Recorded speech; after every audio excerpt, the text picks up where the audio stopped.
الرجيم رب اشرح لي صدري ويسر لي أمري واحلل عقدة من لساني يفقهوا قولي يا أيها النبي جاهد الكفار والمنافقين واغلظ عليهم ومأواهم جهنم وبئس المصير يحلفون بالله ما قالوا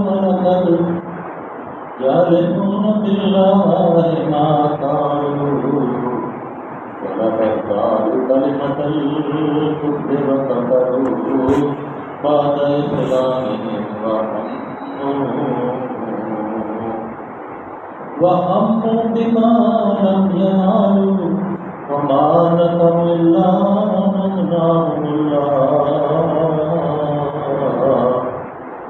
أن أغناهم الله ورسوله من فضله من يتوب يك خيرا لهم من يتولوا يعذبهم الله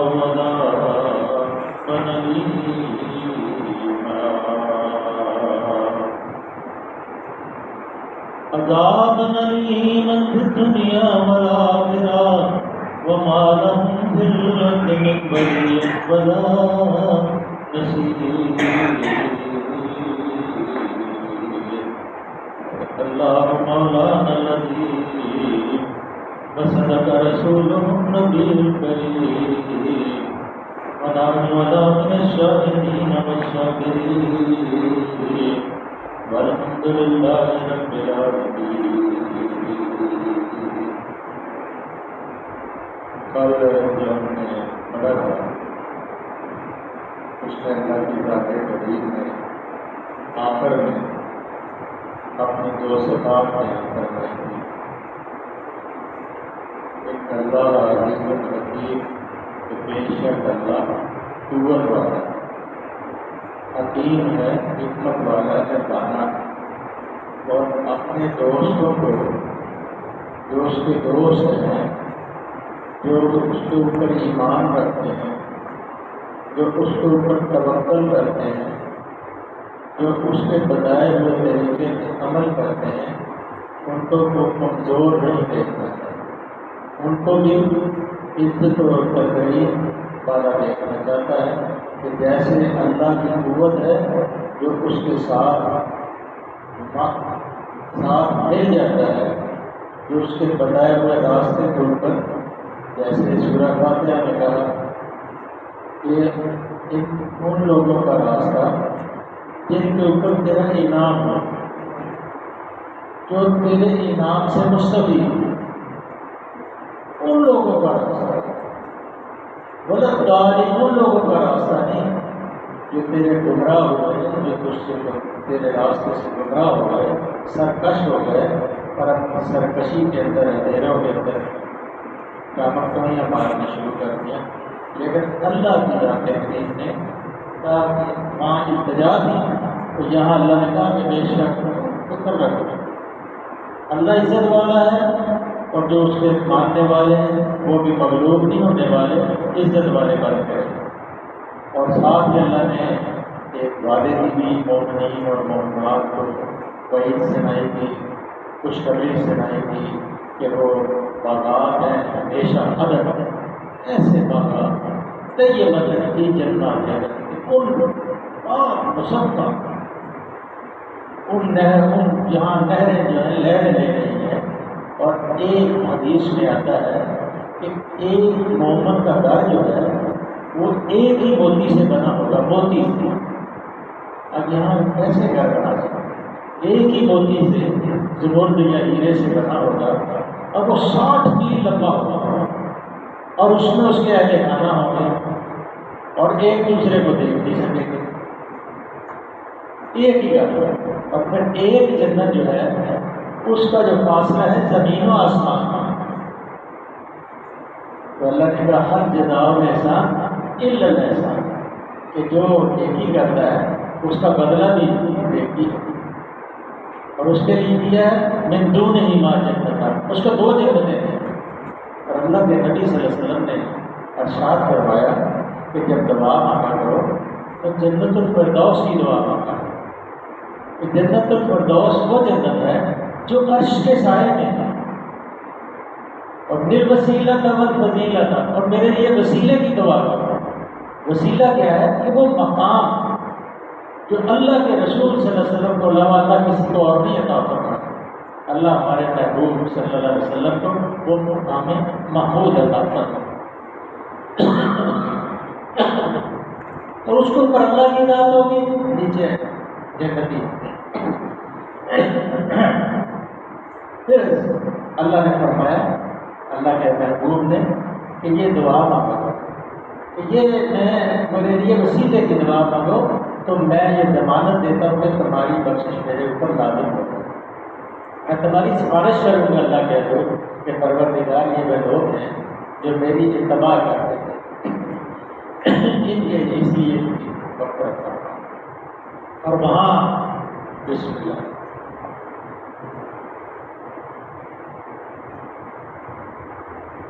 جواب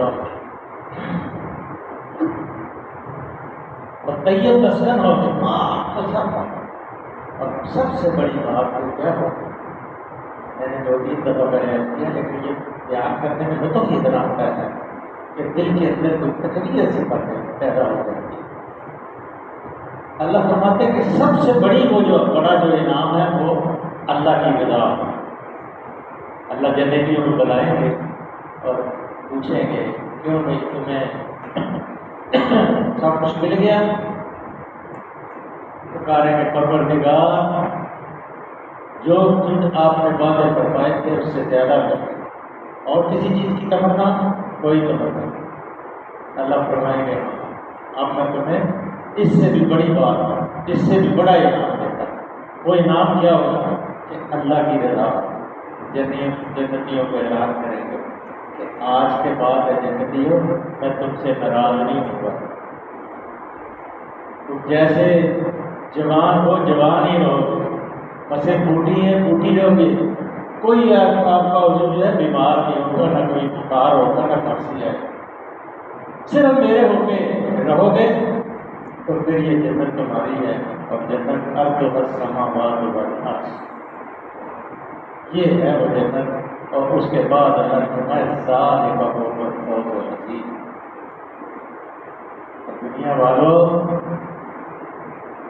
یہ چھوٹی چھوٹی چیزوں کے اوپر بے ایمانی کرنے والوں، وعدہ شکنی کرنے والوں، اللہ کے نافرمانوں، اللہ کیا فرماتا ہے؟ ذالک هو الفوز، ذالک هو الفوز، یہ ہے سب سے بڑی کامیابی، عظیم کامیابی۔ اب اللہ آگے یہ جو آیات اب شروع ہو گئی، جب آپ جگہ تبوک سے واپس تشریف لے آئے تو اس وقت کا نزول ہوا تھا، اور یہ اللہ نے حکم عطا فرمائی یا ایھا النبی جاہد الکفار والمنافقین واغلظ علیہم۔ اے نبی صلی اللہ علیہ وسلم، کفار اور منافقین دونوں کا پوری قوت سے مقابلہ کرو اور ان کے ساتھ سختی سے پیش آؤ۔ پہلے جو تھے منافقین جو ان کے ساتھ درگزر کا معاملہ کیا، کیونکہ اس وقت اسلامی حکومت جو تھی اتنی طاقتور نہیں ہوتی، تو یہ حکومت کا تقاضا تھا کہ یہ جو آستین کے ساتھ ہیں یا اندرونی جو دشمن ہیں ان کے ساتھ درگزر کیا جائے، اور جو بیرونی دشمن ہیں پہلے ان سے نپٹا جائے۔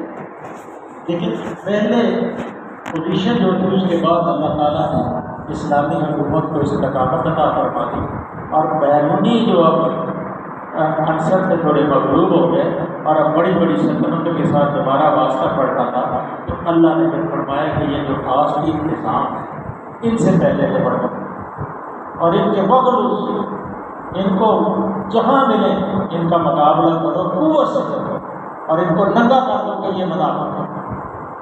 یہ مسلمانوں کی سوسائٹی میں رہتے ہیں، مجبوراً کلمے پڑھتے ہیں، مجبوراً اٹھتے بیٹھتے ہیں، مجبوراً مساجد میں مسجد میں. ہمارے تو یہاں مسجد میں جو لوگ نہیں آتے کوئی پوچھتا نہیں ہے. اس وقت یہ تھا کہ جو مسجد میں نماز پڑھنے کے لیے نہیں آتا وہ مسلمان معاشرے کا فرد ہی نہیں ہے. اور وہ نماز تو ان کے لیے ایسی تھی کہ سب چیز جو ہے ختم ہو جائے. اور نماز ان کی ایسی تھی جیسے امام بخاری رحمۃ اللہ علیہ کا اور حضرت علی کرم اللہ وجہہ کا قصہ آپ کو میں نے پہلے ہی سنایا ہے کہ حضرت امام بخاری رحمۃ اللہ علیہ نماز پڑھ رہے ہیں اور ایک بچھو کاٹ رہا ہے. اور جب تک نماز پڑھتے رہے اپنی چیخ نہیں لگائی. اور جیسے نماز کے بعد فارغ ہوئے تو دیکھا کہ وہ بچھو کاٹ رہا ہے. تو لوگوں نے کہا حضرت آپ اس وقت پر اس کو کر لیں. کہا کہ نماز کے عالم کے اندر مجھے کوئی فکر باقی نہیں تھی، مجھے کوئی خوف ہی باقی، کوئی محسوسات ہی نہیں تھے. میں نماز کے اندر اتنا مشغول تھا کہ مجھے اسے بچھو کاٹنے کا پتہ. یہ وہ نماز ہے، یہ وہ نماز ہے جو ان الصلاۃ تنہیٰ عن الفحشاء والمنکر والبغی یعظکم لعلکم تذکرون. یہ وہ لطف دیتی ہے، یہ وہ تزکیہ کرتی ہے، یہ وہ بلندی کی طرف لے جاتی ہے، اندھیروں سے نکالتی ہے، روشنی کی طرف لے جاتی ہے، گناہوں سے بچاتی ہے، شیطان کو دفع دور کرتی ہے، بیماریوں سے بچاتی ہے. سب سے بڑی دل کی بیماری ہے اور یہ منافقت کی بیماری ہے، اس سے بچاتی ہے. یہ وہ نماز ہے. اگر یہ نماز ہم پڑھ لیں، ایسی نماز میں پڑھ لیں تو پھر فوج سریہ ہے. پھر تو یہ جو مٹی اور یہ جو خاک کی زندگی ہے اس سے پھر نکل جائیں گے. سینے سے شعائیں نکلتی ہیں، اللہ کے نبی فرماتے ہیں سینے سے نور نکلتا ہے اور وہی روشنی کا سبب بنا اور آدمی دنیا سے بے نیاز ہو جاتا ہے.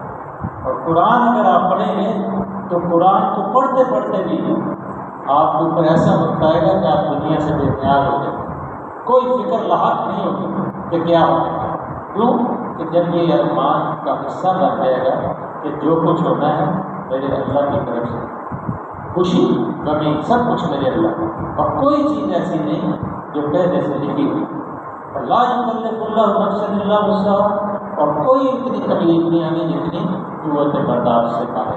اس لیے جب بھی کوئی تکلیف آئے اللہ کا شکر کرے اور اس بندے کو یاد کرے جس کا سارا جسم کیڑوں نے کھا لیا لیکن زبان باقی تھی، اور جب بالکل انتہا ہو گئی تو پھر کہا اللہ مسنی الضر، مجھے اللہ اس بیماری نے چھو لیا، اس نے گندگی نے انت ارحم الراحمین. یہ نہیں کہا مجھے شفا دے دے، بلکہ کہا انت ارحم الراحمین. یہ میری التجا ہے کہ تو رحم کرنے والوں میں سے سب سے رحیم ہے. اور پھر حضرت ایوب رضی اللہ عنہ، حضرت ایوب علیہ السلام کا سبق جو ہے کہ وہ مشہور ہو. آج بھی کوئی اگر مثال دیتا ہے سبق کی تو ایوب کے سبق کی مثال. پھر اللہ نے آپ کو شفا دی. اور یسکین قرآن میں آتا ہے کہ یسکین نام کی ایک بیل کی جو ان کے اوپر ہو گئی اور پھر انہوں نے پاؤں مارو، اللہ نے کہا نہیں کی، پاؤں مارا اور پانی نکلا، غسل کیا. پھر اللہ نے جو قسم کھائی تھی کہ میں 100 کوڑے مارنے کے لیے، آپ نے اللہ نے فرمایا کہ 100 ترکے لے کے ان کو مار دو، وہ بھی کافی ہے. اور پھر اللہ نے آپ کے خاندان کے سارے افراد کو دوبارہ بتا دیا. لیکن بتواصوا بالحق، جب وہ حق کے ساتھ بتواصوا بالصبر، صبر کی انتہا کو پہنچے پھر یہ منزل آتی ہے. پھر دیوان اللہ نے پھر یہ منافق نے منافقین کے خلاف جہاد اور سخت برتاؤ سے ان سے جنگ کی جائے. دراصل اس سے مراد یہ ہے کہ ان کی منافقانہ روش جن سے کشف پوشی اب تک جو بڑھتی گئی ہے وہ اب ختم، جس کی وجہ سے یہ مسلمانوں میں ملے جلے ہیں. اور اس کی سب سے وجہ یہ لگے گی کہ جب آپ واپس آ رہے تھے تبوک سے تو ایک عقبہ ایک گھاٹی سے گزرنا تھا. تو کچھ منافقین نے یہ سازش کی کہ راستے میں اونٹنی بھی گم ہو گئی تھی. تو منافقین نے یہ بھی مشہور کیا کہ دیکھو جی یہ کیسر و کسرا کے محلوں کو خبریں آشانوں کی دیتے ہیں اور روم کے ساتھ لڑائی کے لیے جا رہے ہیں اور وہ اپنی اونٹنی گم ہو گئی اس کی خبریں. یہ بھی جبریل علیہ السلام نے آپ کو بتایا. پھر آپ نے گھاٹی سے گزرنا تھا تو کچھ منافقین نے سازش کی جس میں عبداللہ بن ابی سرفرست تھا، تو کہ یہ یہاں سے گزرے تھے کہ ان کو گاڑی کے اندر پھینک دیا جائے تاکہ یہ، تو آپ نے حضرت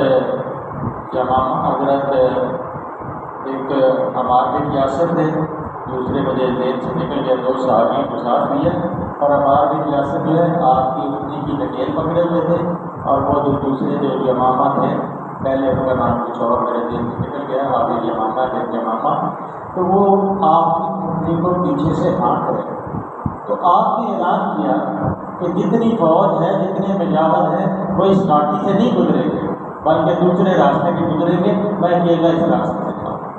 تو پھر جب حضرت عمار بن یاسر نے دیکھا کہ پیچھے کچھ لوگ ہیں ڈانٹے باندھے ہوئے، تو لگات پوشی کی ہوئی ہے، ڈانٹ کہتے ہیں منہ سے چھپایا ہوا ہے، اور اپنی اٹھنیوں کو اوپر آ رہے ہیں، تو آپ نے پھر فوری طور پہ ان کا پیچھا کیا اور وہ بھاگ گئے، اور پھر وہ جب مدینے میں آئے تو آپ نے پوچھا ان سے کیا تم نے پہچانا ان کو؟ تو آپ نے کہا میں اٹھنیوں کو پہچانا، وہ پہچانے گئے۔ تو یہ بھی خبر کے جب وہ مدینے کے اندر جو منافقین تھے ان کی یہ سازش تھی کہ جیسے ہی ادھر سے کوئی خبر آئے کہ روم نے مسلمانوں کی جو طاقت ہے اس کو قتل تہس نحس کر دیا ہے، اور اسی وقت عبداللہ بن ابی کے اوپر بادشاہی کا تاج جو ہے۔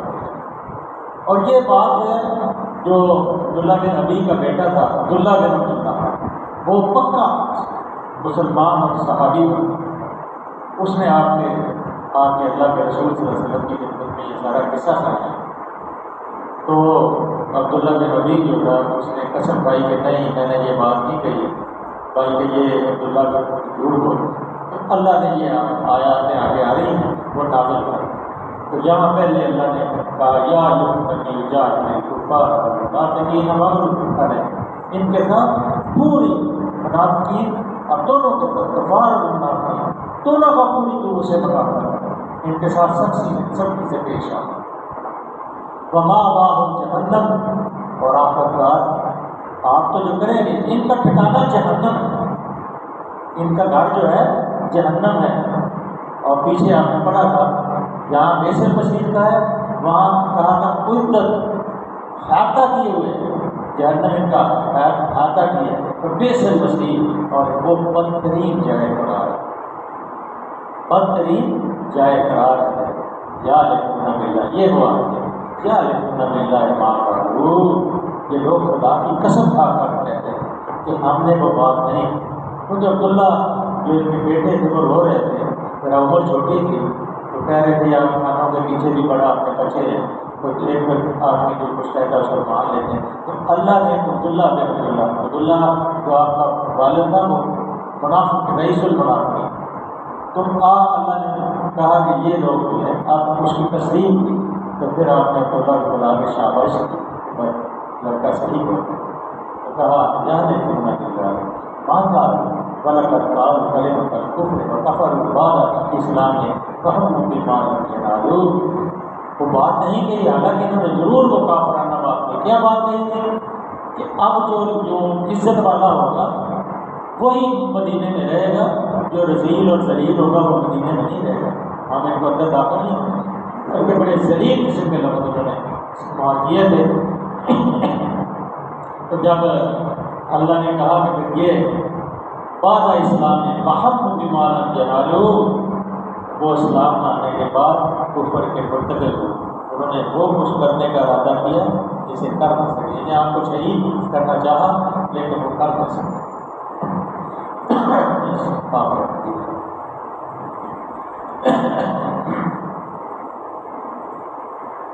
وما نقموا الا ان اغناهم الله ورسوله من فضله، یہ ان کا سارا غصہ اس بات پر ہے تاکہ اللہ اور اس کے رسول نے اپنے قدرت سے ان کو غنی کیا۔ یہ جو منافق ہیں مدینے میں نبی صلی اللہ علیہ وسلم کے نازل ہونے سے پہلے، آپ کی ہجرت سے پہلے بالکل ایک چھوٹی سی کاشتکاروں کی بستی، لیکن جیسے ہی مسلمان ہجرت کر کے مدینے میں آئے پھر مدینہ جو ہے دنیا کی آنکھوں کا مرکز بن گیا، اور پھر دنیا جہان کی نعمتیں جو ہیں اللہ نے مدینے کی طرف کروڑ کر مال غنیمت بھی آ رہا تھا، باغات بھی لگ رہا تھا، فصلیں بھی بہترین ہو رہی تھی، ہر چیز جو ہر نعمت جو ہے وہ آ رہی تھی۔ جس طرح اللہ نے سورہ کا واقعہ حدود میں صاحب حدود کا واقعہ دینا بمان حدیث الحدیث ان کا بھی قصور صرف جو صاحب حدود تھے جن کو جلا کے گڑھوں کے اندر ڈالا گیا تھا، ان کا قصور صرف یہ تھا کہ وہ ایمان لے تھے باللہ الحمید، جو اللہ صاحب توصیف اور حمید ہے اس کو کرے، اس لیے ان کو جلایا۔ تو یہاں اللہ نے کہا بمان اللہ و رسول من فضلہ، یہ اس لیے کرتے ہیں کہ اللہ اور اس کے رسول نے، اللہ نے اپنے فضل اور رسول نے اپنے فضل سے ان کو غنی بنا دیا ہے، ورنہ ان کی حیثیت کیا ہے؟ کچھ بھی نہیں تھی۔ وَإِنْ يَتُوبُوا يَكُ خَيْرًا لَهُمْ وَإِنْ يَتَوَلَّوْا يُعَذِّبْهُمُ اللَّهُ عَذَابًا أَلِيمًا فِي الدُّنْيَا وَالْآخِرَةِ وَمَا لَهُم مِّن رَّحْمَةٍ مِّن بَنِيٍّ وَلَا نَصِيرٍ۔ مجھے نظر آ گئی لائٹ نہیں، اللہ اور اس کے رسول نے اپنے فضل سے ان کو غنی کر دیا ہے۔ اب اگر یہ اپنی اس ربط سے باہر آئیں، باہر آ جائیں تو انہی کے لیے بہتر ہے۔ اگر یہ باہر آئے تو اللہ ان کو دکھائے دردناک سزا دے گا، دنیا میں بھی اور آخرت میں بھی، اور زمین میں کوئی نہیں جو ان کا حمایتی اور مددگار۔ یہ اکلے باندھنے بات، اگر ہم مسلمان ہیں، اگر مسلمانوں کی تنظیم ہو، مسلمانوں کی حکومت ہو، تو پھر دنیا میں منافقین اور کافرین کا کوئی حمایتی نہیں۔ اس لیے ہم نہ مسلمان ہیں نہ کافر ہیں، درمیان میں ہیں، اس لیے ہمارا بھی کوئی حمایتی نہیں، کیونکہ اللہ کو ہمارے اوپر غصہ آتا ہے، تیش آتا ہے کہ یہ عظیم کتاب اور رسول کی سنت موجود ہے، من حیث ایسے ایک ذرے کے ایک جو دن کے بھی آپ نے کیا تھا نے کھایا کیسے، پیا کیسے، سوئے کیسے، اٹھے کیسے، جاگے کیسے، ایون کہ سجدہ کیسے کیا تھا، ہر چیز حدیثوں کے اندر محفوظ ہے۔ اس کے بعد پھر ہم نے اس کو بلا لیا ہے، تو اللہ کے پیچھے ہم نے کل پڑھا ہے کہ انہوں نے مجھے بلا دیا تو میں نے کہا جاؤ بٹتے رہو۔ اب یہ سیلاب ابھی دو کے طوفان کی طرف دیکھیں کیسا ہو، اب اس سیلاب کی طرف دیکھیں کیا کہہ رہا اللہ کی طرف سے ہے۔ اب کہہ رہے ہیں کہ 10 لاکھ کیوسک کا ایک ریلا منگلا ڈیم میں داخل ہونے والا ہے اور بہت خطرہ ہے، آگے 24 گھنٹے بہت خطرہ۔ اللہ سے دعا ہے کہ اللہ ہمارے اوپر کرم فرما دے اور ہمارے خطاؤں سے درگزر فرما دے۔ اللہ ہمارے بھائی بہن اللہ بے عمل والعمل تیرے راہ بیٹھے ہیں، یا اللہ ان کو اتنا شعور نہیں، اللہ جن کا کام ان کو شعور دیتے، ان کو کلمہ پڑھاتے، ان کو عمل کی ترغیب کرتے، اللہ ان کو بے بہرا کرتی ہے، اللہ ان کو پردان کرنا، اللہ مائیں بہنیں بیٹیاں اللہ کھلے آسمان میں کیچڑ میں بیٹھے، نہ کوئی پردے کا پیار ہے نہ روٹی ہے، نہ اللہ تیرے سوا کوئی گرم نہیں کر سکتا۔ اللہ ہماری خطاؤں سے معذور، آمین انہیں معاف فرما دے، آمین اللہ نے انہیں معاف فرما دے، آمین اللہ ہماری معافی قبول فرما دے، آمین اللہ ہماری معافی قبول فرما دے، آمین اللہ ہم تیری رحمت کی درخواست کرتے، نہ بے عمل ہیں، بد عمل ہیں، کوتا ہیں، اللہ کوتاہیاں کرتے ہیں، اللہ بار بار بڑھتے ہیں پھر بھی تو رحمت کرنا، اللہ معافی کرنا، آمین اللہ معافی کرنا۔ آمین صلی اللہ علیہ وسلم محمد